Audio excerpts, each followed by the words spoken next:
আসসালামু আলাইকুম সুপ্রিয় শিক্ষার্থী বন্ধুগণ, আজকে আমরা আলোচনা করব তৃতীয় অধ্যায়ের 6 নম্বর সৃজনশীল নিয়ে।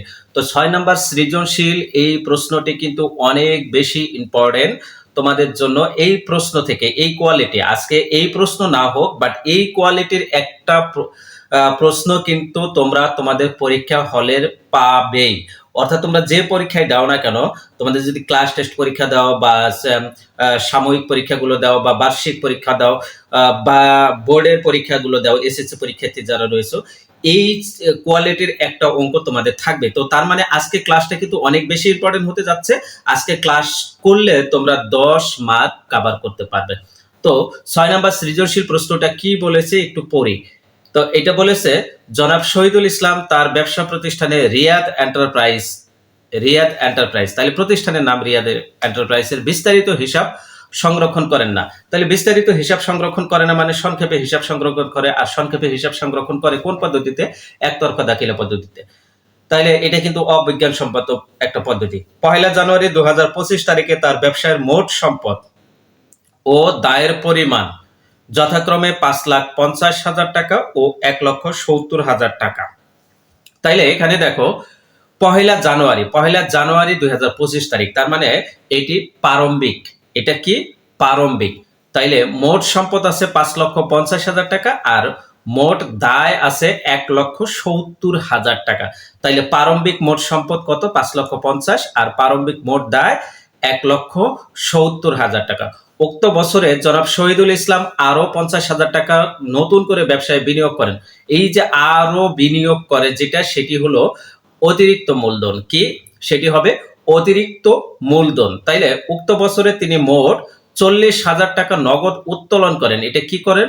উত্তোলন করেন। কত টাকা? 40,000 টাকা। ঠিক আছে। 31 ডিসেম্বর 2025 তারিখে তার ব্যবসায়ী নিম্নোক্ত সম্পদ ও দায় সমূহ ছিল। তো এখানে কি কি সম্পদ রয়েছে একটু দেখি। নগদ আছে 1,85,000 টাকা, আসবাবপত্র আছে 1,80,000 টাকা, প্রাপ্য হিসাব আছে 1,30,000 টাকা, মজুত পণ্য আছে 90,000 টাকা। এই চারটা কিন্তু সম্পদ। হ্যাঁ, আমরা কোনগুলো সম্পদ, কোনগুলো দায়, কোনগুলো ব্যয়, এগুলো নিয়ে কিন্তু একটা ক্লাস দিছি। সেই ক্লাসগুলো তোমরা দেখতে পারো। হ্যাঁ, ওই ক্লাসটা দেখবা, প্লে লিস্ট থেকে দেখবা যে হিসাব ও উদাহরণ সহ হিসাব, এই ধরনের একটা ক্লাস রয়েছে। সেই ক্লাসটা একটু দেখে দিবা। ঠিক আছে, এই চ্যাপ্টারেরই প্রথম দিকে। হ্যাঁ, দেখো এরপরে ব্যাংক ঋণ এবং প্রদেয় হিসাব, এই দুটি হলো দায়। ব্যাংক ঋণ আছে 60,000, প্রদেয় হিসাব আছে 55,000। তাহলে দেখো এইটা বলছে 31 ডিসেম্বর 2025 তারিখে, মানে কি 31 ডিসেম্বর 2025 মানে বছরের শেষ দিন। তাহলে বছরের শেষ দিন মানে এটি সমাপনী। এটা কি? সমাপনী। এখন সমাপনী মোট সম্পদ কত হবে সেটা যদি তোমাকে বের করতে বলে, তাহলে এই যে চারটা সম্পদ, নগদ, আসবাবপত্র, প্রাপ্য হিসাব এবং মজুত পণ্য, এই চারটা সম্পদ যোগ করে সমাপনী মজুত পণ্য বের করতে হবে। এরপরে আরেকটি বলছে সমাপনী দায় যদি কত হয়, এটা যদি প্রশ্নে করে তাহলে তোমাকে বের করতে হবে ব্যাংক ঋণ এবং প্রদেয় হিসাব, এই দুটি যোগ করে সমাপনী দায় বের করতে হবে। যেমন প্রারম্ভিক সম্পদ এবং প্রারম্ভিক দায় কিন্তু সরাসরি দেওয়া আছে। প্রারম্ভিক মোট সম্পদ 5,50,000 টাকা, প্রারম্ভিক মোট দায় 1,70,000 টাকা, এটা সরাসরি দেওয়া আছে। অতিরিক্ত মূলধন 50,000 টাকা, এটা সরাসরি দেওয়া আছে। উত্তোলন 40,000 টাকা, এটা সরাসরি দেওয়া আছে। বাট সমাপনী সম্পদ, সমাপনী মোট দায়, এগুলো কিন্তু সরাসরি দেওয়া নাই, এগুলোকে ভাগ করে দিয়েছে। তাহলে সমাপনী মোট সম্পদ বের করার জন্য এখানে যতগুলা সম্পদ আছে সমাপনীতে সবগুলা যোগ করতে হবে। তো এখানে কয়টা সম্পদ রয়েছে? মোট 4টা সম্পদ রয়েছে। এক হলো নগদ 1,85,000, আরেক হলো আসবাবপত্র 1,80,000, আরেকটি হলো প্রাপ্য হিসাব 1,30,000, আরেকটি হলো মজুত পণ্য হিসাব 1,90,000। তাহলে এই 4টা যোগ করব। এরপরে প্রারম্ভিক মোট দায়, এখানে মোট দায় দুইটি রয়েছে। একটি হলো ব্যাংক ঋণ 60,000 টাকা, আর একটি হলো প্রদেয় হিসাব 55,000 টাকা। এখন এখান থেকে আমাদেরকে কি কি প্রশ্ন চাইতে পারে, যে বা এই সৃজনশীলে যে 3টি প্রশ্ন থাকার কথা, এই 3টি প্রশ্ন কি কি আছে দেখো। ক নম্বর প্রশ্ন কি বলেছে, যে রিয়াদ এন্টারপ্রাইজের প্রারম্ভিক মূলধনের পরিমাণ নির্ণয় করো। স্যার, প্রারম্ভিক মূলধনের সূত্র মনে আছে? মূলধনের সূত্র কিন্তু আমি আপনাদেরকে মনে করাই দিয়েছি, মুখস্থ করাই দিয়েছি। যে মূলধন কি?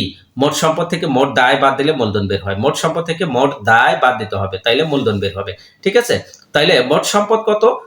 এই যে এটা কিন্তু প্রারম্ভিক বলছে, তার মানে প্রারম্ভিক বললে প্রারম্ভিক সম্পদ এবং প্রারম্ভিক দায় আসবে। তাহলে প্রারম্ভিক মোট সম্পদ কত? 5,50,000। প্রারম্ভিক মোট দায় 1,70,000। এটার অ্যান্সার কিভাবে হবে দেখো, এই যে রিয়াদ এন্টারপ্রাইজের প্রারম্ভিক মূলধন নির্ণয়, প্রারম্ভিক মূলধন সমান প্রারম্ভিক মোট সম্পদ মাইনাস প্রারম্ভিক মোট দায়। এটা প্রারম্ভিক দেওয়া উচিত এখানে, এখানে তোমরা প্রারম্ভিক মোট সম্পদ লিখবা। হ্যাঁ, আমি একটু দেখাই দিচ্ছি। হ্যাঁ, প্রারম্ভিক মোট সম্পদ মাইনাস প্রারম্ভিক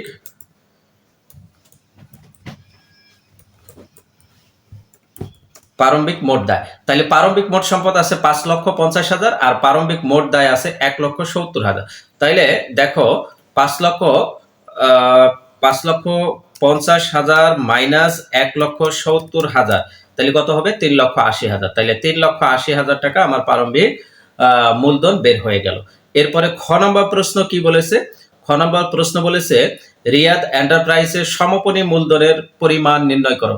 স্যার, মূলধনের সূত্র আমরা জানি, সম্পদ মাইনাস দায়। তাইলে এখানে সমাপনী বলেছে, তার মানে সমাপনী সম্পদ থেকে সমাপনী দায় বাদ দিতে হয়।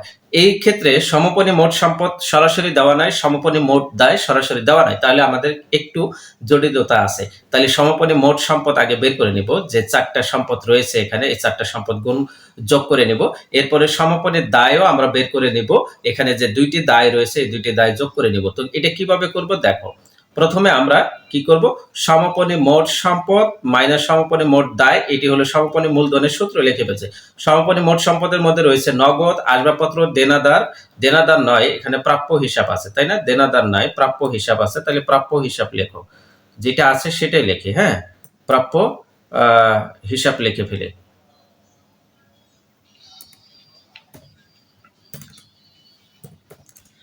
প্রাপ্য হিসাব আছে, প্রাপ্য হিসাব লিখি। এবং মজুদ পণ্য এই কয়েকটা রয়েছে। নগদ কত রয়েছে? নগদ রয়েছে 1,85,000, আসবাবপত্র 1,80,000, প্রাপ্য হিসাব 1,30,000, মজুদ পণ্য 90,000। তাহলে এগুলো দিয়ে দেবো 1,85,000, 1,80,000, 1,30,000 এবং 90,000। এরপরে সমাপনী মোট দায়ের মধ্যে কি ব্যাংক ঋণ এবং প্রদেয় হিসাব রয়েছে মনে হয়, ব্যাংক ঋণ এবং প্রদেয় হিসাব। তাহলে এখানে পাওনাদার হিসাব নয়, এটা আগের বইতে পাওনাদার ছিল, এটা প্রদেয় হিসাব লিখবো। হ্যাঁ, প্রদেয় হিসাব ব্যাংক ঋণ প্লাস প্রদেয় হিসাব। ব্যাংক ঋণ আসছে 60,000 টাকা, প্রদেয় হিসাব আছে 55,000 টাকা। তাহলে এই 4টা যোগ করলে হয় 5,85,000, এই 2টা যোগ করলে হয় 1,25,000, সরি 1,15,000। তাইলে 5,85,000 থেকে 1,15,000 বাদ দিলে এর রেজাল্ট দাঁড়ায় 4,70,000। তাহলে সমাপনী মূলধনের পরিমাণ 4,70,000।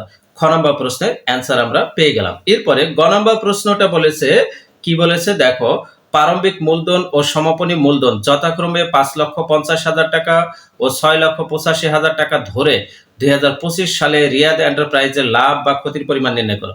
ক নম্বর প্রশ্ন প্রারম্ভিক মূলধন আমরা বের করছি, খ নম্বর প্রশ্নে সমাপনী মূলধন আমরা বের করছি। এগুলো ভুলে যাই, এখানে প্রারম্ভিক মূলধন এবং সমাপনী মূলধন নতুন করে দিয়েছে। তো প্রারম্ভিক মূলধন কত দিয়েছে? 5,50,000 টাকা, সমাপনী মূলধন দিয়েছে 6,85,000 টাকা ধরে 2025 সালে রিয়াদ এন্টারপ্রাইজের লাভ বা ক্ষতি নির্ণয় করতে হবে। তো এই যে লাভ বা ক্ষতি নির্ণয় করতে গেলে অতিরিক্ত মূলধন এবং সমাপনী আমার উত্তোলন, এই 2টা জিনিসও লাগে। তো এই প্রশ্নে কিন্তু অতিরিক্ত মূলধন এবং কি আছে, উত্তোলন রয়েছে। ঠিক আছে, তাইলে আমরা একটু ইরেজ করে নিই। ধরো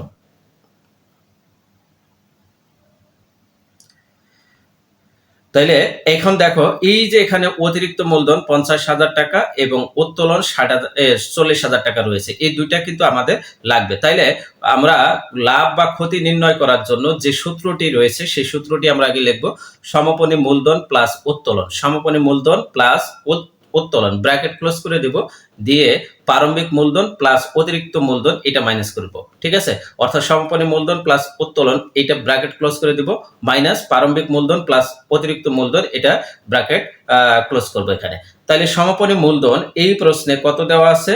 এখানে দেওয়া আছে দেখো 5,50,000, অতিরিক্ত সমাপনী মূলধন দেওয়া আছে কত?